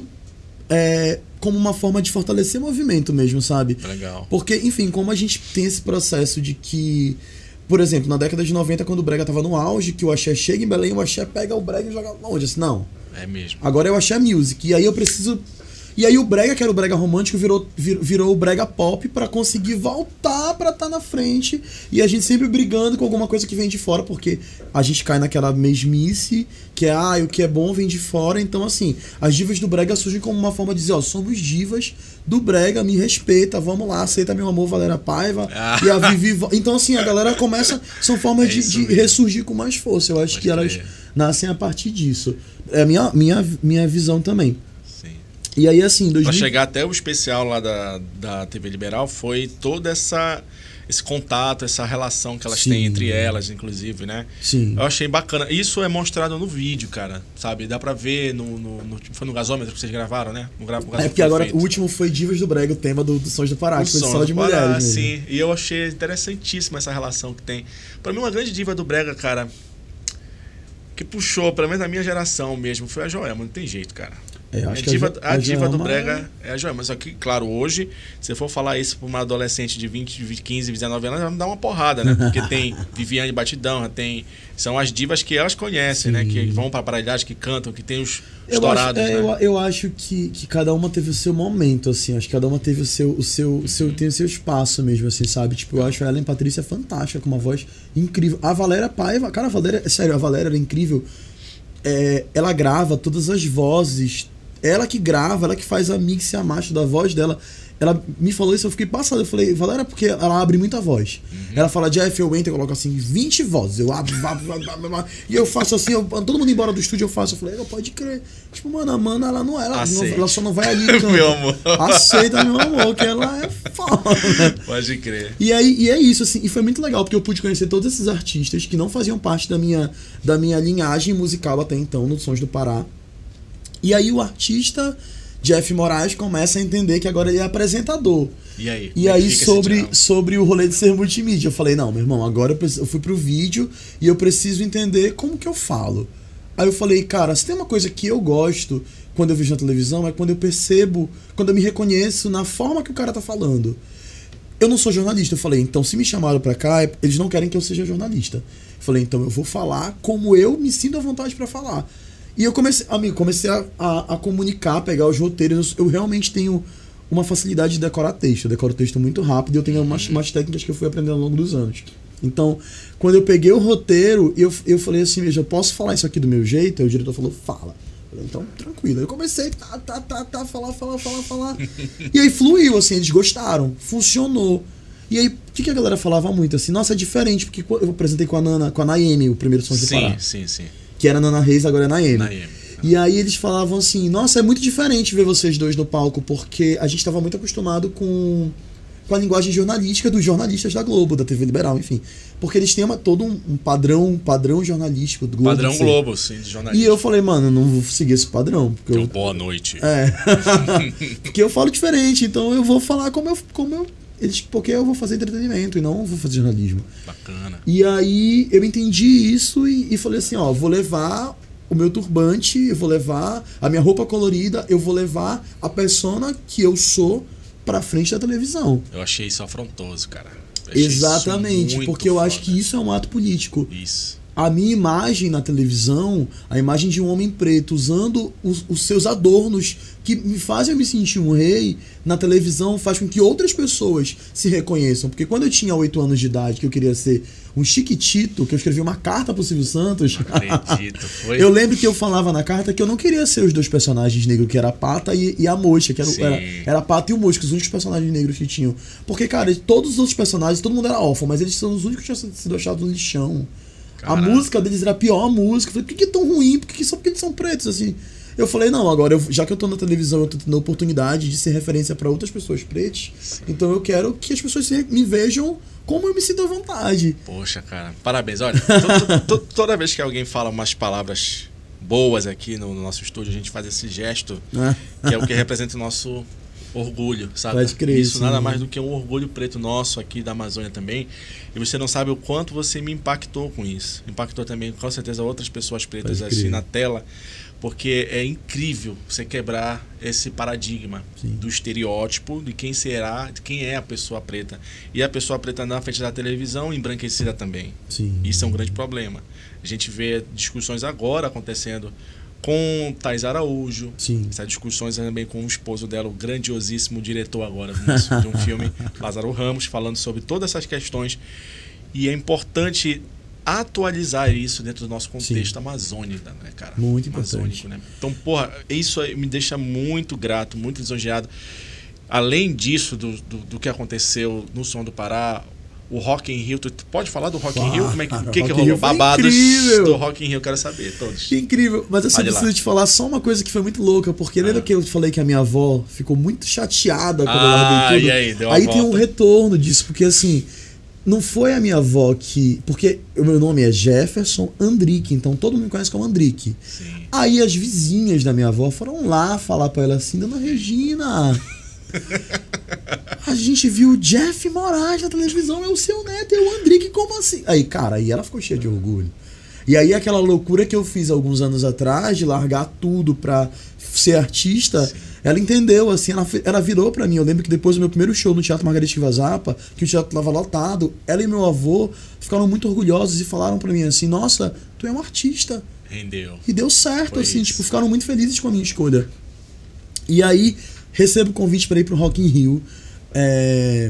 Quando eu recebi esse convite, eu não acreditei de cara. Eu falei assim, gente, como assim eu vou pro Rock in Rio aí? Eu sou a única pessoa do norte do país que fui pro Rock in Rio para fazer a cobertura dos Sons do Pará por conta do palco Parapop, que era o espetáculo Parapop, né, no palco Sunset. E, cara, foi uma experiência ímpar ir pro Rio de Janeiro. Pra quem não era apresentador de televisão, agora eu tô indo... pro festival com uma credencial incrível que eu podia entrar em qualquer lugar. E aí? Foi uma experiência muito foda. Eu fiquei muito nervoso, óbvio. Assim, eu lembro que quando a gente saiu, assim, que a gente entrou no avião, eu e o cinegrafista, a gente se olhou assim, eu falei, cara... porque a minha equipe era eu e um cinegrafista e uma produtora local. Então, assim, não tinha uma grande equipe. pra fazer o trabalho todo. E eu falei, não, estão confiando uma responsabilidade muito grande em mim. E eu preciso fazer o meu melhor. E aí a gente foi pra gravar. Eu falei, vamos gravar a cabeça do programa em Copacabana. Então a gente tava no hotel perto. Aí gravamos lá. Quando chegou nos bastidores, né? Que a gente foi entrevistar os artistas aqui de Belém.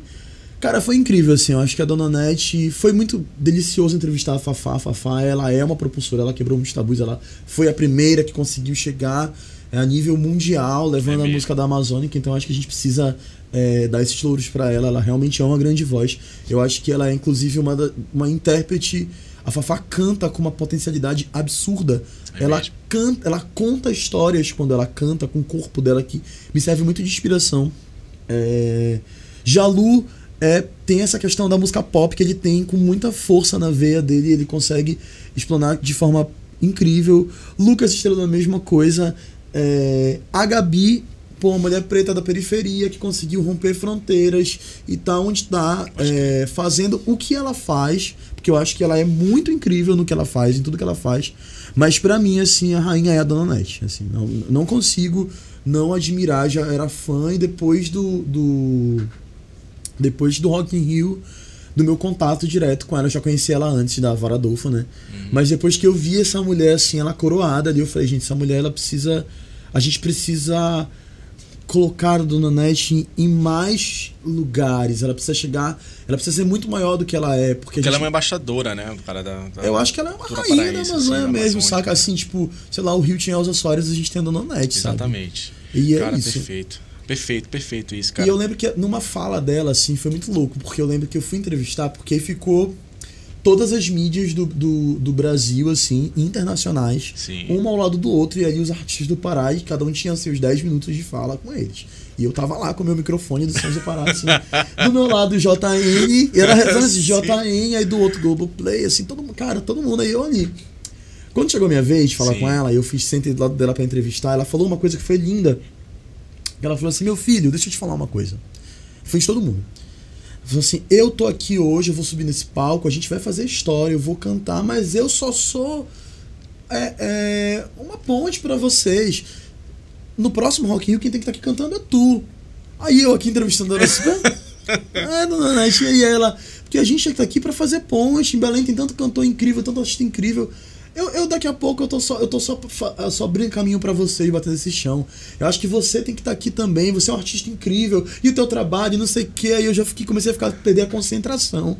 Aí já fiquei emocionado, assim. Eu falei, as pessoas, os jornalistas. Não, e todo mundo olhando assim, tipo, como assim que é esse menino que ela tá falando? Tipo, cara, ela foi de uma sensibilidade ímpar, assim. E a Dona Nete, ela é muito incrível, essa mulher, assim. Ela falou pra mim um dia desse. Ela falou assim, eu queria te fazer um pedido, Jeff. Eu acho que tu precisas gravar um lundum. Ela falou assim, precisa gravar um lundum, porque eu acho que é um ritmo, é um dos primeiros ritmos brasileiros. É um ritmo África, é um ritmo amazônico. Você precisa fazer. Eu falei, cara, se você tá falando, eu vou fazer, né? É claro que eu vou obedecer. Tem que fazer. Então, assim, tipo, eu consigo perceber na Dona Nete uma sensibilidade ímpar. E ela entende.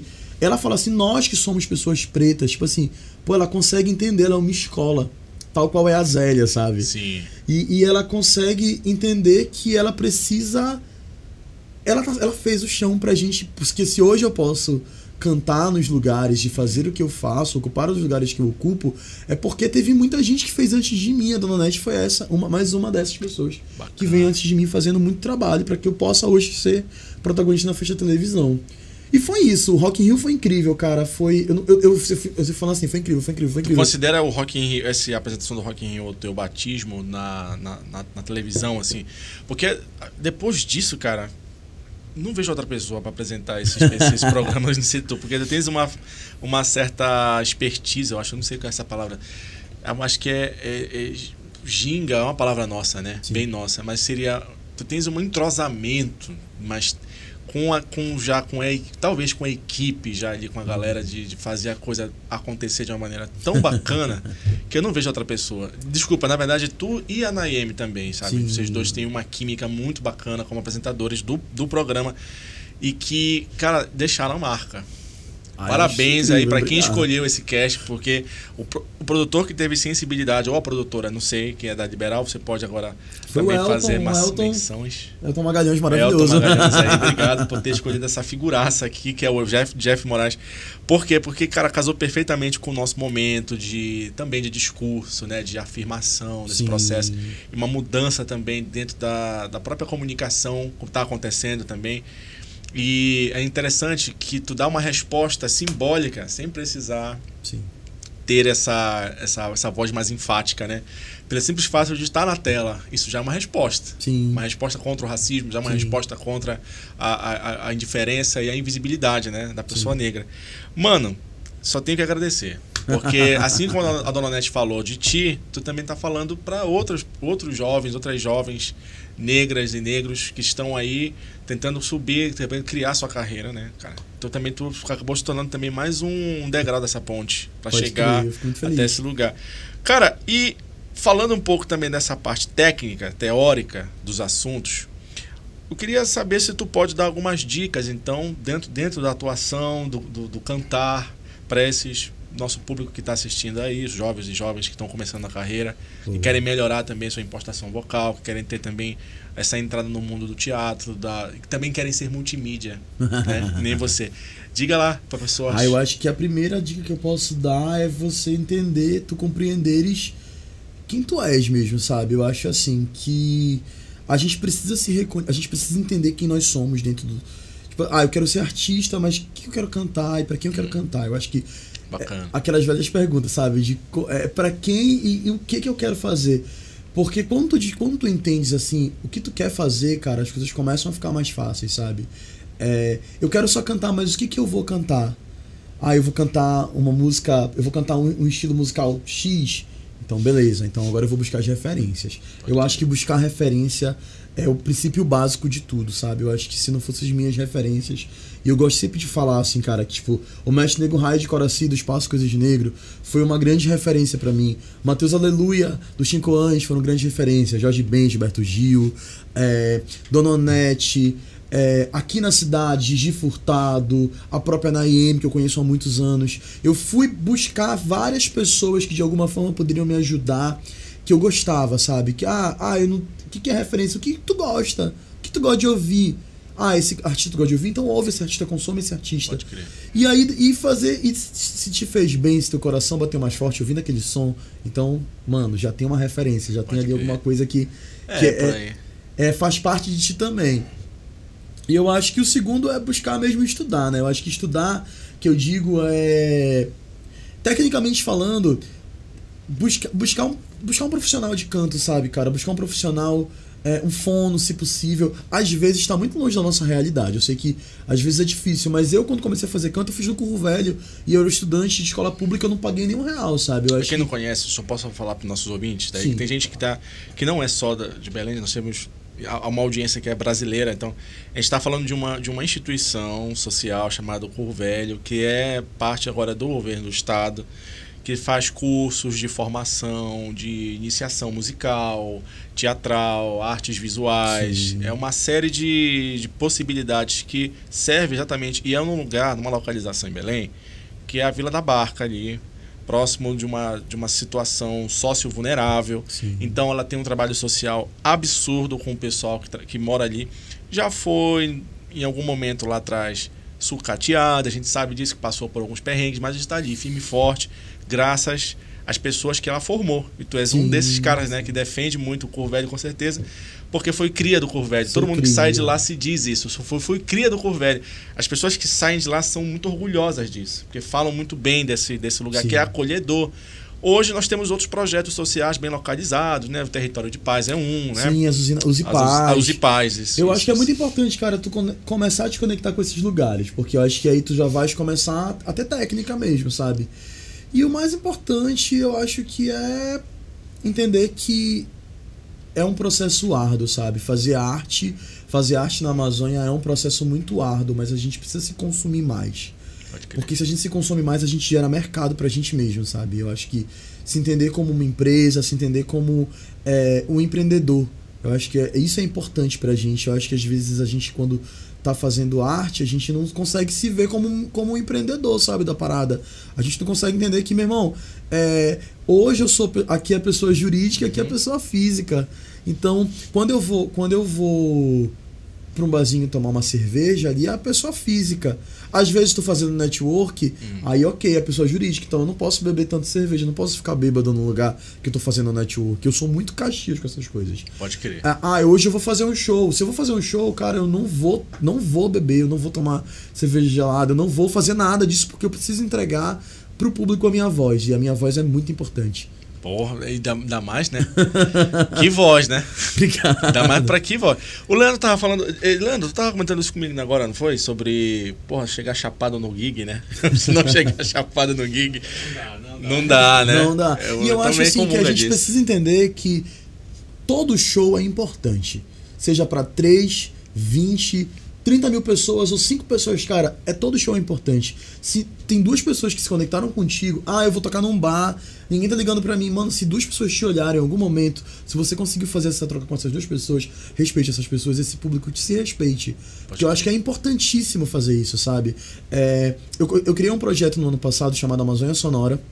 A gente já fez uma edição com o Raidol, fiz agora com a Naemi. É um projeto que eu falo que eu quero trazer o protagonismo da música amazônica pro front. Bacana. Porque a gente passa por momentos de dificuldade de lugares para tocar nossa música. Justamente por esse processo que a gente precisa começar a colocar em prática de descolonizar os nossos ouvidos, os nossos pensamentos, os nossos olhares e começar a nos olhar nos olhos e consumir os nossos artistas. Então, pensando nisso, eu construí a Amazônia Sonora. Cara, na primeira edição foi um sucesso, foi sold out, a gente vendeu todos os ingressos, foi incrível. Na segunda edição não foi tão bom quanto a primeira. E eu falei isso pra Naemi, pro Raidol, eu falei, cara, a gente conseguiu mídia de TV, a gente conseguiu sair nos jornais, a gente conseguiu e a gente não conseguiu lotar a casa. E aí? E tá tudo bem, assim, não tá tudo bem não lotar a casa, ok. Mas assim, a gente tá fazendo um movimento. E eu entendo que quando a gente faz movimentos, a gente precisa entender que existem altos e baixos, e eu vou entregar para aquelas pessoas que foram para aquele lugar o meu melhor. O meu melhor precisa estar presente, eu preciso estar presente em respeito ao meu trabalho, ao que eu acredito. E não deu tanto, não foi lotado como a gente queria, por N motivos, porque era final do mês, porque tinha várias atrações de graça na cidade, por vários motivos, e cara, ok, entendeu? A gente vai fazer de novo, mês que vem eu vou fazer de novo com outra galera, e vai bombar, porque a gente vai trabalhar melhor, e a gente precisa ter estratégia de mercado, precisa entender que uma empresa, toda essa parada do empreendedorismo. Mas eu acho que é mais importante, se deu certo ou se errado, é continuar em movimento, saca? Eu acho que é sempre continuar em movimento. É fluido, a parada tem que ser sempre fluida. Sempre fluida, pra galera não desistir, né? A gente vive uma geração de jovens. Vamos falar aqui, né? Nós já estamos na casa dos 30. Tem algumas coisas. Algumas coisas. A gente não revela 30? Tá, 30. Mas que a gente observa os jovens num sintoma de ansiedade muito grande pra dar certo, né? E aí a gente tá trazendo essa palavra, né? Tipo, cara, cuida do que é teu, faz o teu, bacana, vai lá, planta direitinho, que vai colher. Sim. E é um aprendizado que eu tenho agora, tu disse pra mim, que é pra mim também, foco. Sim. Porque foi exatamente isso que tu fizeste. Tu abandonaste uma vida que era totalmente multifacetada pra focar em algo que desse resultado. Sim. E isso é muito importante também. A tua trajetória de vida é muito importante como exemplo, cara, para os jovens que estão aí, para a galera que está aí. Porque tu chegou, olha onde tu estás, né? Tu é uma figura importante no meio da comunicação, tu é uma figura importante no meio da música, tu é uma figura importante no meio cultural e agora no meio político. Claro, não estou falando político institucional aí, tá? Mas político não fazer política a partir do discurso que tu tens, saca? Ser político ativamente, não necessariamente vinculado a algum tipo de partido ou alguma coisa assim. Mano, só tenho que agradecer. A gente fechou esse segundo bloco perfeitamente. Eu não sei se faltou alguma coisa para falar. Eu acho que eu poderia ter falado eu te vi, na verdade, na internet também. Não foi só na Rede Globo. Mas se tu puder falar, que foi a parceria com a Platô Produções ali no Sampleados. Sampleados foi uma delícia participar. E aí, cara, como é que foi? Também, olha aí, tu conheceste a Nana ali? Não, a Naemi ali no Sampleados, né? Surgiu a química ali, né? Exatamente, cara. Eu entrei no Sampleados para fazer o episódio que era aniversário do Ver o Peso. Sim. Então eu recebi o convite para fazer com a Nana, que eu chamo ela de Marida. Que a gente, nosso casamento foi no Sampleados. E foi muito delicioso, porque eram sampleados que tinha pela primeira vez, eles iam mudar, porque os primeiros sampleados, os primeiros 5 episódios eram só de bregas, mashup de vários bregas, e aí é muito legal, né? E aí quando foi o sexto episódio, seria o episódio que iria trazer o carimbó. Então pegaram assim vários carimbós de vários artistas, e aí a gente faria um casal de ribeirinhos que viria para ver o peso a primeira vez, a gente tinha todo um enredo que era muito criativo para fazer isso. E aí, cara, a gente gravou assim, quando a gente foi pro estúdio, eu já percebi que ia dar muito certo, né? Porque, pô, tá batendo quase 2 milhões de visualizações no YouTube. Isso, assim. Esse episódio é incrível. Bombado. E nem eu sabia que ia chegar em tantos lugares, assim, né? Pra teres uma ideia, quando eu ainda não fomos chamados para fazer os Sons do Pará, eles nem sabiam que nós éramos tão próximos, vieram descobrir lá na reunião que nós éramos muito amigos. E eles falaram assim, cara, viram a gente no Sampleados também, e falaram, cara, esses dois aqui vai dar certo trabalhar junto na TV. E assim, o Sampleados rompeu fronteiras. Assim, eu lembro que uma vez eu tava na UFBA, no Congresso de Artes, aí eu tava numa palestra e comecei a ouvir uma música que era um carimbó. Eu falei, nossa, tá rolando um carimbó aqui na Bahia, que bacana. Aí eu fui olhar, quando eu saí, era eu que tava cantando no Sampleados. E tinha uma galera montando uma coreografia. Então, assim, virou cartão postal, sabe? É mesmo. A galera pega e mostra. Vamos mostrar. Porque aí mostra os Sampleados. Sampleados. E eu acho que foi muito importante, porque os Sampleados vêm com essa proposta de descolonizar os ouvidos e trazer mais da nossa cultura e da nossa música. Sensacional. Pra galera. Pra mim foi uma renovação da linguagem que atualiza e vai pro público mais jovem. Isso. Sabe? O Sampleados, ele atravessa a juventude, que isso é muito importante. A juventude tá na internet, né? Isso também é sobre ser multimídia, né? Isso. Entender as facetas do que tá acontecendo. Deixa a maré nos levar, abençoa nosso amor nos braços de Iemanjá. Deixa a maré nos levar.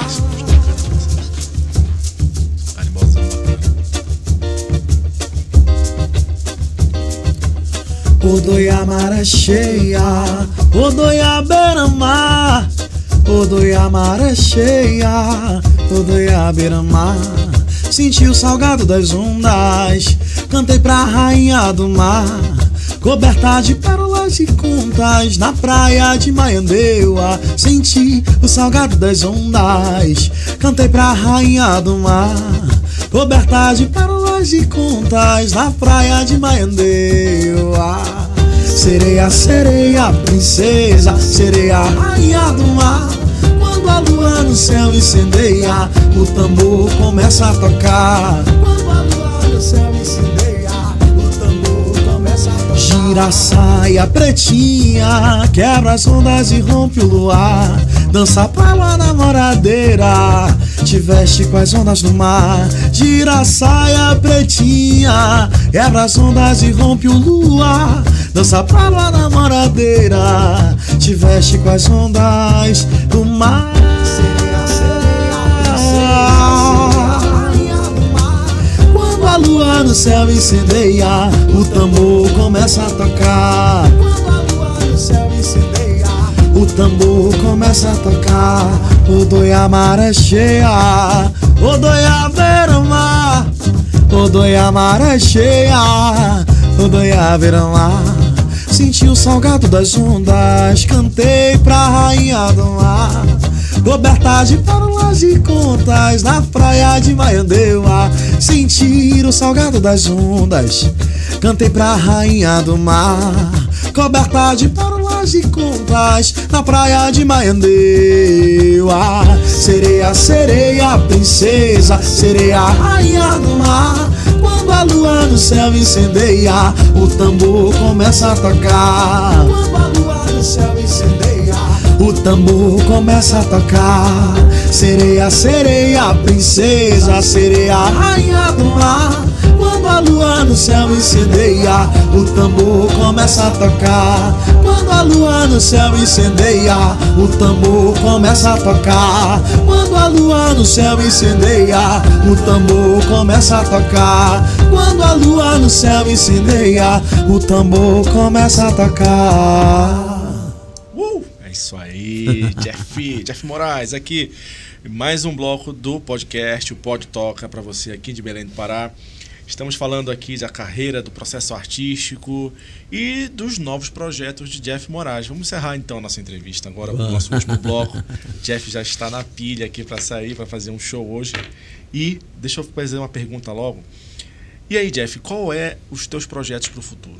O que tu encontra esse ano? O que tu vai ter para ti na projeção aí? Se tu quiser soltar algum furo aqui para nós do Pode Toca, é ótimo. Não, posso contar algumas coisas lindas que vão acontecer. Eu tô no processo de gravação do segundo videoclipe do disco, que vai ser um videoclipe da música Lá Pra Beira.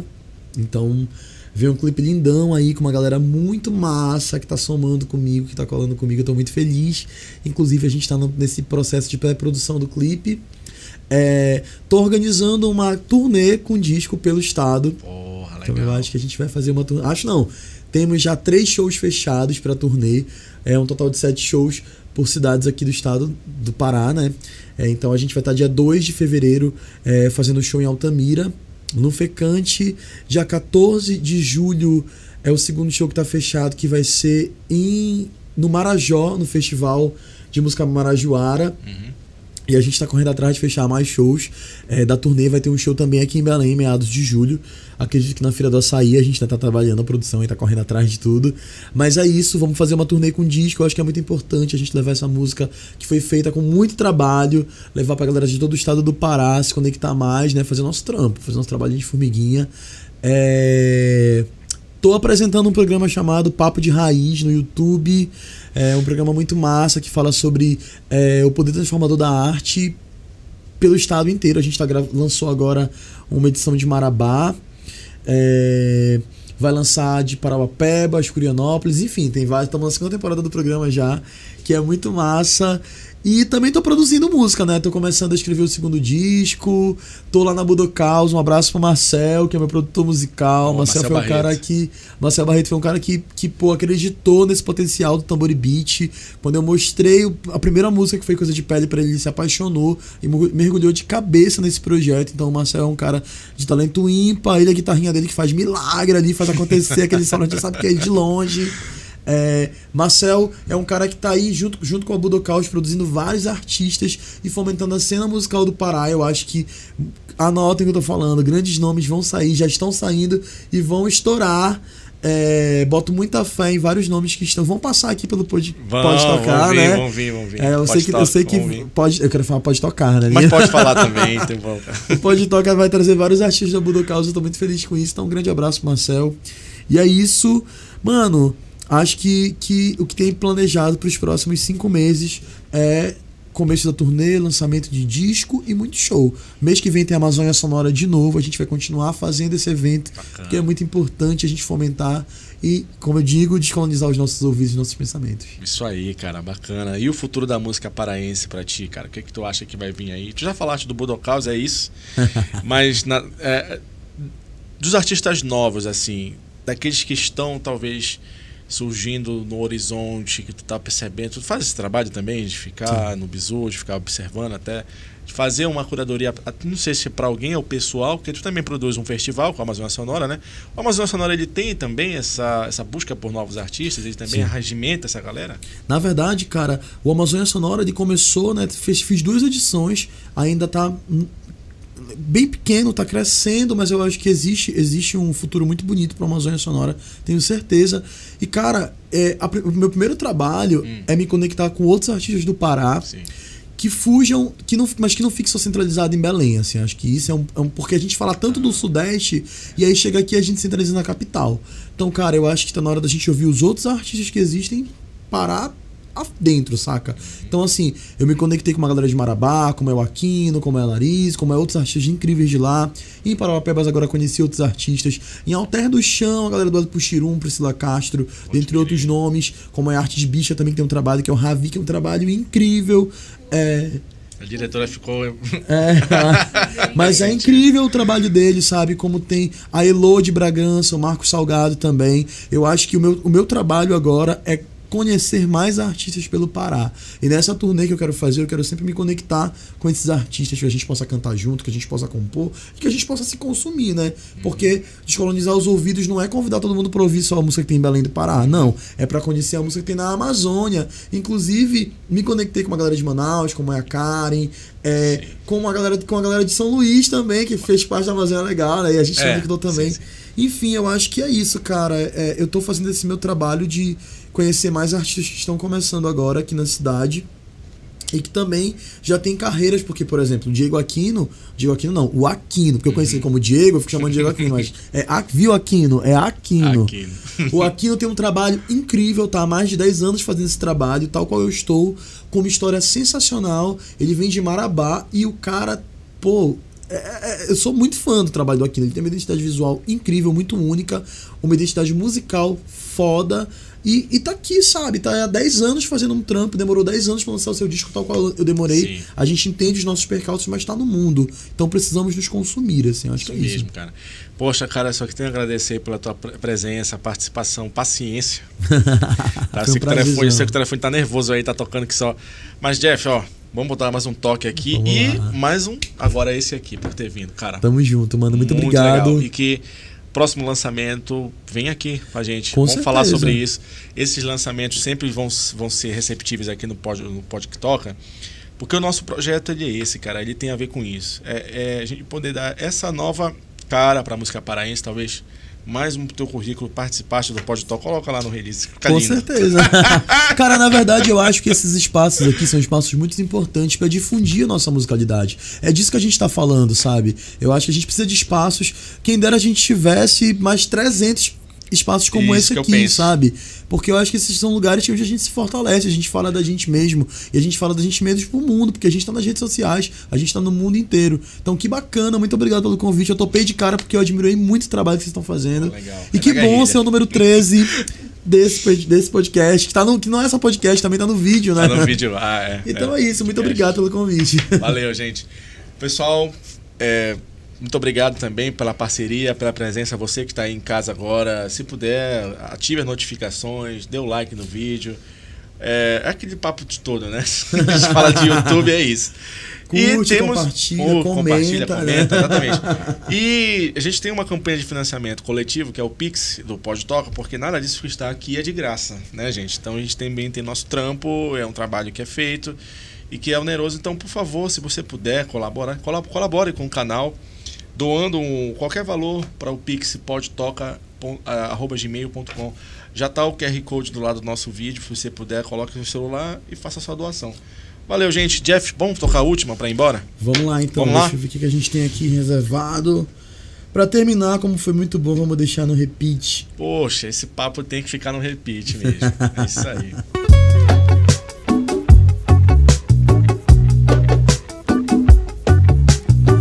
Esse teu falar baixinho me deixa tão nervoso. A tua pele é um oceano onde eu quero mergulhar. A tua boca é um pincel que faz desenhos no meu corpo. Quero ficar dando rolê, vendo o sol raiar no mar. E se a gente se beijar, deixar o corpo transcender, juro não vou querer parar, vou me jogar no mar. Mas se a gente se beijar, deixar o corpo transcender, juro não vou querer parar, vou me jogar no mar. Deixa no repeat, deixa no repeat. Quando o clima tá bom, a gente deixa no repeat. Deixa no repeat, deixa no repeat. Se o beijo tá gostoso, a gente deixa. Que alguns quilômetros separam nossos corpos, o que só faz a vontade aumentar. Vou desenhar numa folha de papel o rio se misturando com o mar. Vou desenhar numa folha de papel o rio se misturando. Vem te banhar nas águas doces de Oxum. Não vou esquecer teus beijos, pois guardei um a um. Vem te banhar nas águas doces de Oxum. Não vou esquecer teus beijos. Deixa no repeat, deixa no repeat. Quando o clima tá bom, a gente deixa no repeat. Deixa no repeat. Se o beijo tá gostoso, a gente deixa no repeat. Que tá ficando bom, mas vai ficar melhor. Então deixa, tá ficando bom, mas vai ficar melhor. Tá ficando bom, mas vai ficar melhor. Então deixa. E se a gente se beijar, deixar o corpo transcender, juro não vou querer parar, vou me jogar no mar. Mas se a gente se beijar, deixar o corpo transcender, juro não vou querer parar, vou me jogar no mar. Deixa no repeat. Deixa no repeat, deixa no repeat. Quando o clima tá bom, a gente deixa no repeat. Deixa no repeat, deixa no repeat. Se o beijo tá gostoso, a gente deixa. Deixa no repeat, deixa no repeat. Quando o clima tá bom, a gente deixa no repeat. Deixa no repeat. Se o beijo tá gostoso, a gente deixa no repeat.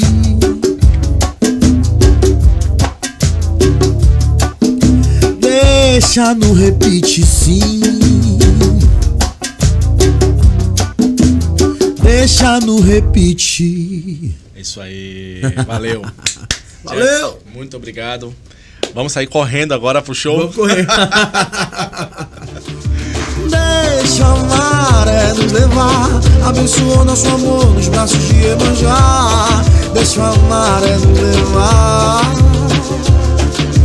Deixa a maré nos levar, abençoa nosso amor nos braços de Iemanjá. Deixa a maré nos levar.